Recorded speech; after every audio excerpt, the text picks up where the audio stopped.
کے ساتھ اپنی بات بیان کرنا۔ ہمیں معلوم ہے عبد الباری، تم اچھی طرح اپنی تقریر بیان کرو گے انشاءاللہ، اور مجھے آپا نے دعا بھی سکھائے جسے پڑھ کر ہی میں تقریر دوں گا۔ ماشاءاللہ۔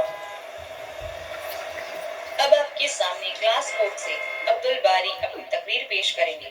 اس کا عنوان ہے سلام کو عام کرو۔ بسم اللہ الرحمن الرحیم۔ رب اشرح لی صدری ویسر لی امری واحلل عقدۃ من لسانی یفقہوا قولی۔ پیارے دوستوں، بزرگوں اور سبھی والدین، السلام علیکم ورحمۃ اللہ۔ افشوا السلام بینکم، میں نے آپ کے سامنے جو حدیث پڑھا ہوں، افشوا السلام بینکم، جس کے معنی ہے سلام کو عام کرو۔ آئیے اس حدیث پر غور کریں کہ اس میں ایسی کیا بات ہے جسے عام کرنے کو رسول اللہ صلی اللہ علیہ وسلم کہہ رہے ہیں۔ سلام کے معنی ہوتے ہیں سلامتی کے۔ السلام علیکم مطلب سلامتی ہو تم پر، یا یوں کہے اللہ تمہیں سلامت رکھے۔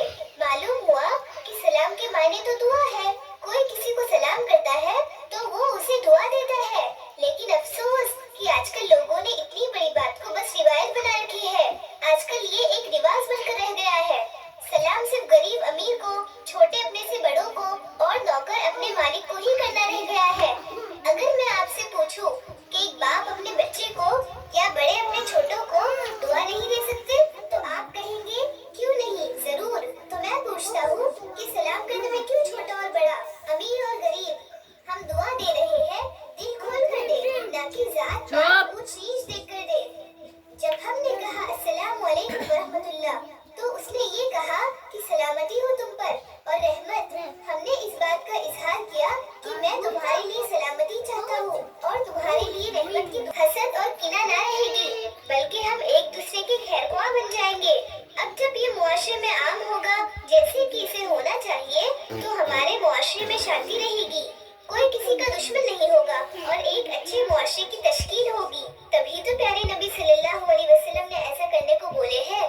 میں آج آپ سبھی سے کہتا ہوں کہ آج ہی اس بات کا عزم کریں کہ ہم سلام میں پہل کریں گے، چھوٹوں کو چاہے غریب کو، چاہے مالک اپنے نوکر کو یا اپنے سے نیچوں کو، اپنے سے جونیئرز کو، کیونکہ اللہ کے دربار میں وہی اونچا ہوگا جو اللہ کی خوشنودی تلاشے گا اور اللہ سے ڈرے گا اور برائیوں سے رکے گا اور اچھے اعمال کرے گا، نہ کہ اس کی مال اور شہرت، نہ دنیائی مقام و منزلت کی وجہ سے۔